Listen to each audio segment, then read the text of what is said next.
Le début de la campagne vaccinale contre le coronavirus suscite beaucoup d'espoir, en même temps qu'une certaine prudence. Le président de la République a annoncé cette campagne pour 2021, tout en promettant de ne pas rendre le vaccin obligatoire. Est-ce possible ? Que resterait-il du consentement du patient aux soins ? Je demanderai cela à Grégoire Pupinck, directeur de l'ECLJ, qui est avec moi sur le plateau d'RCF, pour faire la lumière sur le droit et les logiques à l'œuvre.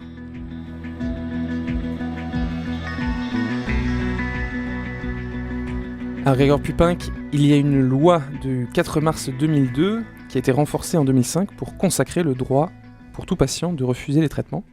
Est-ce qu'une obligation vaccinale ne serait pas contraire à ce principe de libre consentement aux soins ? Elle est bien sûr évidemment contraire, pour autant que ce principe n'a pas d'exception. Il y a une limite, bien sûr. Donc dans l'esprit, bien sûr, il y a aujourd'hui un principe bien établi en droit national et en droit européen, en droit international, notamment la Convention d'Oviedo sur la biomédecine, qui pose comme principe fondamental le consentement aux soins et l'intégrité physique, le respect de l'intégrité physique et morale des personnes. Donc il est évident, et cela est reconnu largement, qu'une vaccination obligatoire porte évidemment atteinte à l'intégrité physique des personnes et requiert en principe le consentement de la personne. Alors, on va parler justement vous avez parlé de la Convention d'Oviedo, on va parler de la Cour européenne des droits de l'homme, une fois n'est pas coutume, mais je voudrais tout de suite quand même aborder le projet de loi qui vient d'être présenté par Jean Castex, parce que le président de la République a dit solennellement qu'il n'y aurait pas d'obligation vaccinale. Très bien. Seulement, ce projet de loi, donc instituant un régime pérenne de gestion des urgences sanitaires, prévoit que l'accès à un ensemble de services publics pourrait être conditionné quand même à un vaccin. Alors, je le lis très rapidement parce que ça me paraît important. Dans l'exposé des motifs, le Premier ministre dit que voilà, le président de la République a bien dit que l'obligation vaccinale ne serait pas là.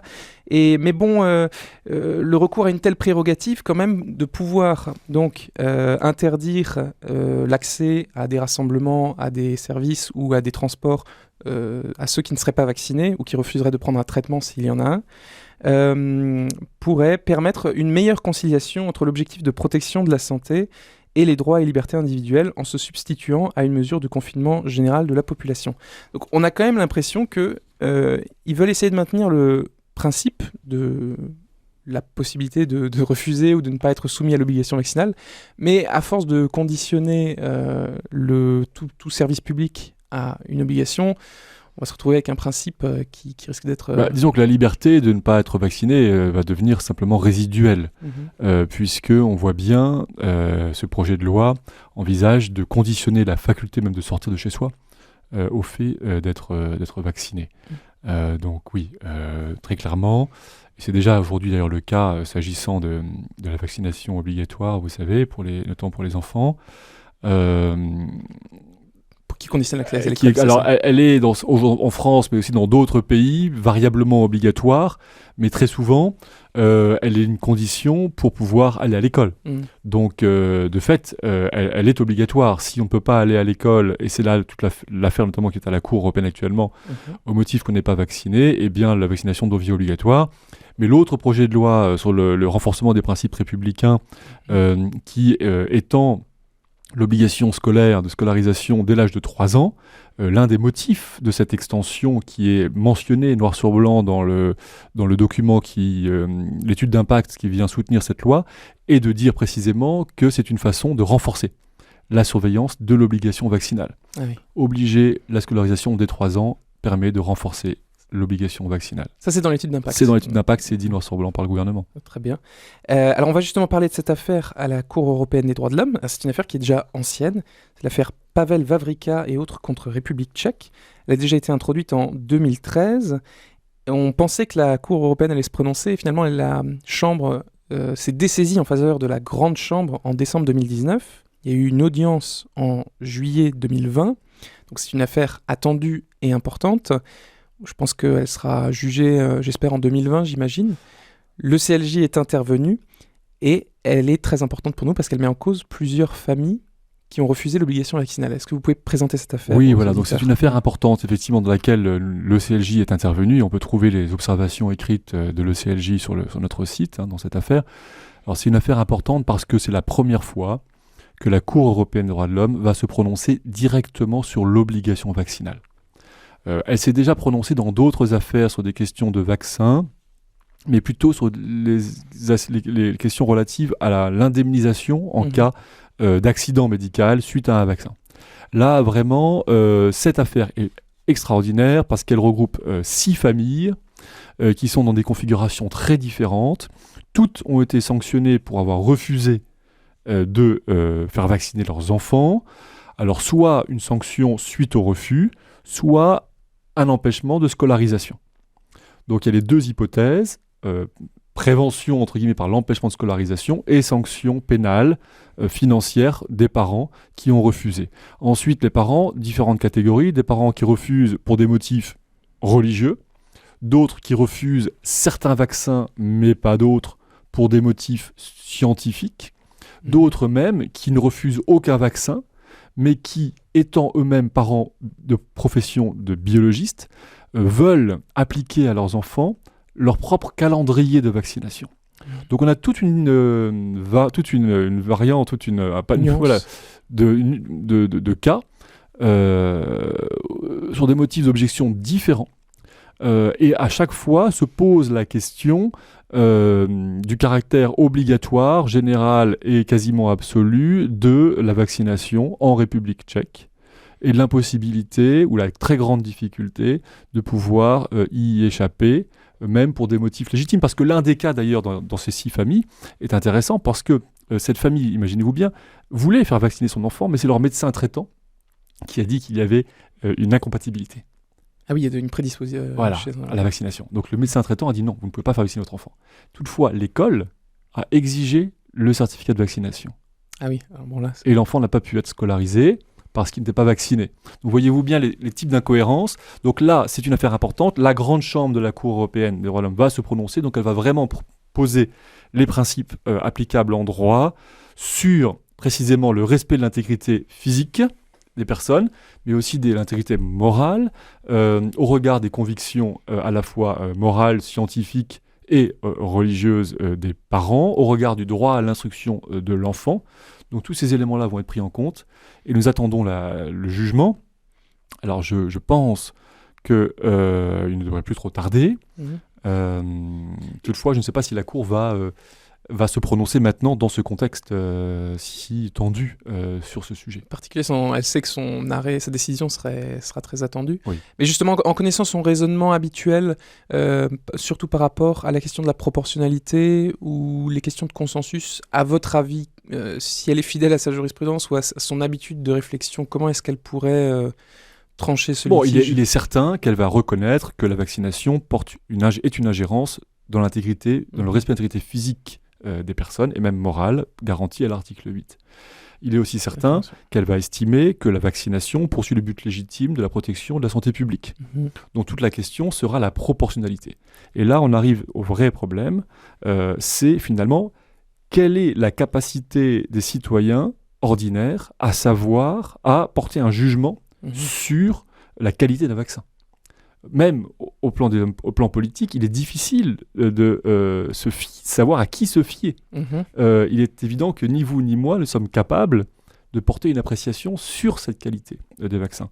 Est-ce que nous faisons confiance aux laboratoires qui poursuivent des objectifs de santé publique, mais aussi des objectifs financiers et commerciaux, industriels? Est-ce que nous faisons confiance aux responsables politiques ou aux experts médicaux qui, bien souvent, cela est souligné, sont aussi en lien professionnel avec ces laboratoires?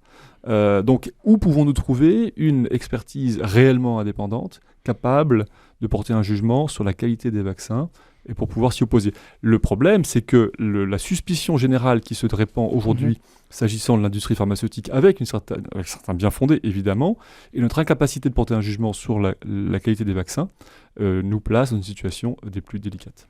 C'est ça, alors j'en profite pour parler d'une affaire que vous avez mentionnée de la Cour européenne sur ces cas qui existent quand même où la responsabilité d'un vaccin a été établie. par rapport à un préjudice. Donc une personne vaccinée se retrouve handicapée ou souffre d'un mal. Ça donne quand même une assise rationnelle justement au scepticisme qui anime certains de nos concitoyens, une frilosité à se faire vacciner. Je la mentionne juste, donc c'est Sanofi Pasteur contre France, et comme ça je pourrais citer 2 éléments. Donc elle date du 13 février 2020, donc c'est la Cour européenne qui s'est prononcée, Sanofi Pasteur contre France, et ça mettait en cause donc une élève infirmière qui s'était fait vacciner contre l'hépatite B. Donc elle a été vaccinée plusieurs fois contre l'hépatite B, et elle a développé ensuite une sclérose en plaques. Et elle a réussi en France à faire reconnaître la responsabilité de l'État, donc à établir une causalité entre la vaccination et sa sclérose en plaques, et à obtenir donc la responsabilité de l'État. Et je dis la responsabilité de l'État, c'est important parce que les laboratoires ont une exonération de responsabilité en matière vaccinale. C'est une loi. Donc elle a obtenu une grosse somme de l'État, et ensuite elle a quand même assigné le laboratoire Sanofi Pasteur parce que son mal s'est aggravé. Avec les années, sa sclérose en plaques s'est vraiment détériorée. Et donc là, devant la Cour européenne des droits de l'homme, Sanofi Pasteur disait que c'était pas possible parce que ça étendait le délai de manière imprescriptible, donc c'était trop. Et finalement, la Cour européenne, ce sera peut-être intéressant pour l'affaire qu'elle va juger, Pavel Wawrinka, a considéré que l'État avait une marge d'appréciation. Elle a reconnu à l'État, à la France, une marge d'appréciation pour juger du respect des délais de prescription et de où faire partir le délai de prescription suite à un préjudice. Donc oui. Elle a renvoyé Sanofi Pasteur. Elle n'a pas constaté donc une atteinte sur ce point. Je pense que c'est important ça d'avoir en tête qu'il y a parfois, même si c'est mineur. Oui. En fait, l'un des éléments clés d'appréciation aujourd'hui, notamment on a vu ça dans la jurisprudence passée de la CEDH sur la vaccination, c'est l'existence d'un système d'indemnisation. La Cour estime que s'il y a un bon système d'indemnisation, eh bien, en cas d'accident médical, eh bien, causé par la vaccination, eh bien, l'ensemble du système national est davantage proportionné. Donc elle tient compte du système d'indemnisation dans l'appréciation de la proportionnalité du caractère obligatoire de la vaccination. Parce qu'on est dans une problématique de santé publique. Donc on sait bien que globalement, on pense que globalement la vaccination est favorable à la population, mais l'on sait qu'il y aura des cas où le vaccin ne sera pas supporté et provoquera des maladies. Et donc pour cela, en France, on a l'Office national d'indemnisation des accidents médicaux, l'ONIAM, qui est là pour corriger autant que possible, indemniser autant que possible ces effets, n'est-ce pas, indésirables de la politique générale de vaccination. Tout le problème que l'on a actuellement avec la vaccination qui est en cours pour le Covid, c'est justement peut-être le manque de recul, ou le faible recul, l'absence de recul sur ces nouvelles techniques qui rend d'autant plus difficile l'appréciation du caractère légitime de leur caractère obligatoire, la légitimité de leur caractère obligatoire. Parce qu'autant un vaccin très connu, qui est utilisé depuis des décennies contre une maladie qui est encore en circulation, ne pose en fait quasiment aucun problème. Mais un vaccin absolument nouveau, selon une nouvelle méthodologie, fabriqué un peu dans l'urgence, pose d'autres problèmes. Donc on peut aussi très bien être opposé à certains vaccins et pas à d'autres. Voilà, donc ce n'est pas une question dogmatique. Et en cela, c'est complexe. Et j'y insiste, un caractère essentiel de la complexité, c'est la difficulté à trouver une expertise totalement indépendante pour porter un jugement sur la qualité des vaccins. Alors finalement, pour finir rapidement, les campagnes vaccinales ont quand même beaucoup d'arguments pour elles. C'est-à-dire que beaucoup de vaccins ont prouvé leur efficacité. On comprend bien pourquoi c'est bien et pourquoi c'est important, toutes ces questions d'immunité collective. Est-ce que finalement, ne pas assortir les vaccins d'une obligation ne pourrait pas être plus efficace? Je sais que certains pays le font. Voilà, alors c'est un élément essentiel effectivement dont il faut tenir compte, c'est que lorsqu'on compare les pays qui imposent la vaccination et ceux qui la recommandent, eh bien il apparaît très nettement, d'une part qu'il y a une grande proportion des pays européens qui ne font que recommander la vaccination, donc de façon pédagogique, et que ces pays n'ont pas un taux de couverture vaccinale significativement inférieure au pays qui l'impose. Donc il y a aussi des avantages, des arguments même de nature scientifique en faveur d'une approche plus souple de la vaccination, parce que cela permet aussi d'adapter les vaccins aux évolutions épidémiologiques. Et donc il est aussi largement, on a l'expérience montre que le fait de recommander mais de ne pas imposer est aussi satisfaisant et peut même être parfois plus efficace qu'une politique un peu rigide de vaccination obligatoire. Merci beaucoup Grégoire Pupin, c'est déjà la fin de cette émission. On vous tiendra informé de cette affaire à la CEDH. Merci.